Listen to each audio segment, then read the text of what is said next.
Viemos com o MAI ouvir os pescadores da Costa da Caparica. O Governo quer obrigar a que os pescadores, para manterem a licença, passem de 12 mil euros por ano de peixe para 24 mil. Diz que é para combater a pesca ilegal, mas na verdade é para benefício dos grandes armadores e dos grandes investidores, sempre em nome de proteger e regular.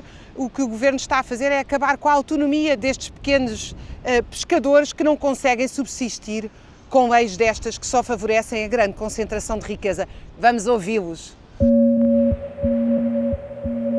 Nós temos muitas embarcações de pequena dimensão. São de pessoas mais idosas ou são de pessoas que têm outras atividades e que vão ali buscar um complemento ou que vão mantendo a atividade. Ao duplicar o número de vendas, eles não vão conseguir fazê-lo. Então, há pessoas que vão deixar de ter esse complemento, há pessoas que vão deixar de ter as embarcações que era de família e que vão mantendo, e acho que o Governo aí vai ter que ter alguma sensibilidade. Fazer 24 mil euros uma embarcação pequena é imenso dinheiro. Aliás, eu acho que o ordenado mínimo, anualmente, não chega a esses valores. O Governo anda à procura onde é que pode ir buscar o dinheiro que não se foge. É o setor da pesca. Nós deixamos logo o nosso dinheiro todos os dias retido na fonte, que é na doca pesca. Uma embarcação com 2 pescadores a bordo tem que faturar por ano 24 mil euros, no mínimo, para poder que as licenças sejam renovadas. Pode haver um mês em que se realmente ganhe 2 mil euros ou até mais, mas depois pode haver 3 semanas ou um mês em que não se ganha nada. Há países na Europa em que se investiu muito na pesca e na pesca industrial, nomeadamente aqui em Espanha, não é? Enquanto aqui em Portugal se deu dinheiro para as pessoas abaterem as embarcações, noutros países europeus, não é? Fizeram grandíssimos investimentos. Houve aqui uma tentativa clara de acabar com a pesca em Portugal por uma questão de não fazer concorrência aos outros parceiros europeus. Como é que se chama? António Augusto Santos Gonçalves. E o que é que faz? Agora não faço nada, estou reformado. E o que é que estava aí a fazer nessa rede? Mostra-me o que é que estava a fazer. Estava a entreilhar a rede. Como é que isso se faz? O que é que isso significa? Como é que se faz isso? Como é que isto se faz? Uma agulha e com fio. Pode fazer um bocadinho para a gente ver, Não, Sr. António. Não tem nada que saber, é o hábito. Leva 5 malhas aqui. Isto tem este espaço. Tem que ter folga. São, por exemplo, que é 2 malhas. Ficam 3 pano. A folga, este pano está aqui, dá. Tem a folga, tem no entralho e na altura. E que peixes é que ficam aí? Bater aqui fica. Linguados, isto é a rede do linguado e dos chocos. Mas apanha raias, apanha tramelgas, apanha douradas, apanha tudo. Bater.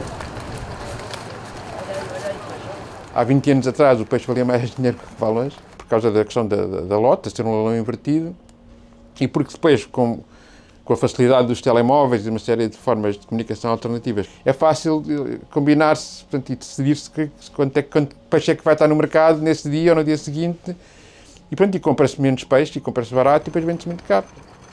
Há muita falta de gente para a pesca, porque se por um lado é preciso ter uma habilitação profissional para poder andar legalmente num barco de pesca, por outro lado as pessoas não ganham, o rendimento que obtêm é incerto e muitas vezes é nulo, não é? Mesmo a pesca industrial, que é a única que tem condições ainda assim para pagar alguma coisa, com alguma regularidade, tem tripulações que são maioritariamente estrangeiras. E quando a lei só permite que haja 40% da tripulação que não seja portuguesa, neste momento, muitos barcos da pesca industrial, só o Arraiz é que é português, os outros são todos estrangeiros. Está-se a tentar negociar com os protocolos, com as Filipinas e com a Indonésia, para facilitar, no fundo, a vinda destes pescadores. O Governo. O que vai fazer é que vai perpetuar uma situação de exploração dessas pessoas, porque, no fundo, o que acontece é que as pessoas, apesar de tudo, vêm para cá pescar, não é? Mas sujeitam-se a condições de trabalho e a rendimentos que os portugueses já não querem, já não são sujeitos a isso, não é? As grandes embarcações tiveram que ocorrer por os imigrantes, porquê? Porque os proprietários dos barcos grandes querem ficar com o dinheiro quase todo. E nós, portugueses, que sabemos o que é isto, não está de acordo. É tirar as despesas logo do monte maior. O armador leva logo metade. Depois da outra metade ainda vai tirar outras certas despesas. O que resta para a malta que trabalha é muito pouco. E então, o que é que acontece? Começou tudo assim fora. Começaram a ir para onde? Para as pequenas embarcações. Porquê? Há menos despesas. Depois quem trabalha-se bastante a bordo desses barcos. e o dinheiro é muito pouco depois ao fim da semana. E esta barraca como é que se chama? É a barraca dos segredos, é a barraca onde toda a gente vem para ver e visitar o meu trabalho, isto é o meu trabalho no tempo livre, quando o mar não deixa, entretei-me a fazer isto. Horários a cumprir é só para ir, não tem horário de chegada. E a gente está na praia a conviver com as pessoas e a lidar com o peixe e isso tudo é magnífico. O que é facto é que quando Portugal entrou para a Comunidade Económica Europeia, por causa da legislação europeia para as pescas, muito vocacionada exatamente para a pesca industrial, houve uma série de artes de pesca que foram proibidas, por serem consideradas muito predatórias. São muito menos predatórias que qualquer arte de pesca industrial, digo. Mas o que é facto é que houve uma intenção clara de acabar com a pesca, porque dava-se dinheiro às pessoas para elas abaterem os barcos. Portanto, durante o Estado Novo, os pescadores foram usados como elementos de propaganda para vender, digamos, a ideia do pescador português, estava aqui muito próximo de Lisboa e tal, e a partir de 1925 a Costa da Caparica é classificada como estância balnear, com objetivos claramente de especulação imobiliária, como se fosse a construir, isto que nós vemos, que é um desordenamento total e absoluto, e começou exatamente pela zona norte, que era a zona mais salubre. As pessoas das comunidades pescatórias foram sendo empurradas cada vez mais para o sul, para as zonas mais insalubres. Atualmente há um sítio aqui muito pitoresco na costa, que é a chamada Rua 15, e que na altura que as pessoas foram para lá chamavam-lhe a Ilha do Sumiço. Portanto, foram mandados para a Ilha do Sumiço, que era um sítio, e que era uma coisa que não é como hoje, que aquilo estava sempre primitadinho, que era areia da praia, as pessoas viviam em condições infra-humanas. Portanto, aqui na costa houve 3 momentos em que comunidades vieram para aqui. A primeira terão sido os ilhas, depois vieram os agravios e depois no século XX vieram os banhistas, que não têm provavelmente nenhuma ligação à pesca ou à vida do mar, mas simplesmente porque eram basicamente classe média alta, começou a ter casas de férias aqui na costa e que ao fim de algumas gerações começaram a ser casas permanentes, não é? Mas criou aqui, temos uma comunidade completamente diferente e sem ligações com a comunidade da pesca e que são sempre conhecidos como os banhistas. Aqui na costa há uma associação fundada já há alguns anos, que é chamada Ala Ala. Tentamos apoiar o máximo possível ao nível das muitas burocracias que são necessárias, desde os subsídios para a gasolina, a renovação das licenças de pesca, enfim. Temos reivindicações que têm a ver exatamente com estas questões todas, portanto, as licenças poderem ser mantidas, independentemente de não se conseguir vender o peixe todo que é suposto. Portanto, tem a ver com mais condições de trabalho, para as pessoas poderem trabalhar com mais segurança. Portanto, por outro lado, a fiscalização incidir mais sobre a pesca ilegal e não sobre a pesca legal.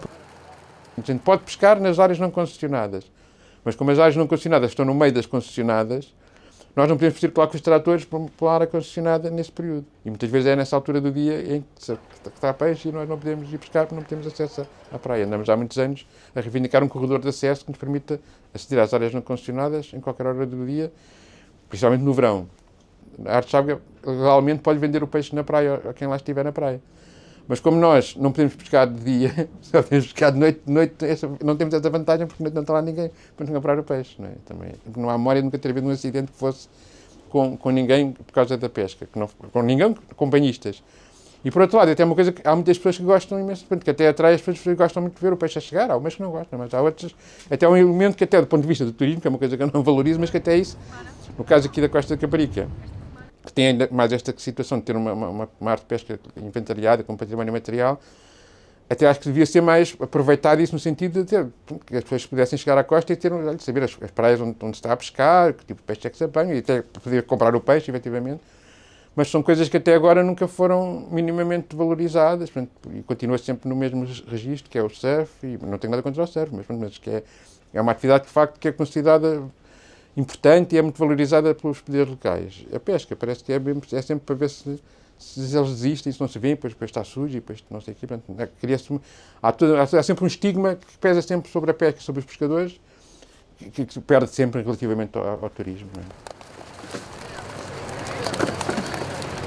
Quando a burguesia tomou o poder em 1820 em Portugal, precisava de 2 coisas para se afirmar como burguesia: capital, que veio sobretudo de empréstimos ingleses, e trabalhadores.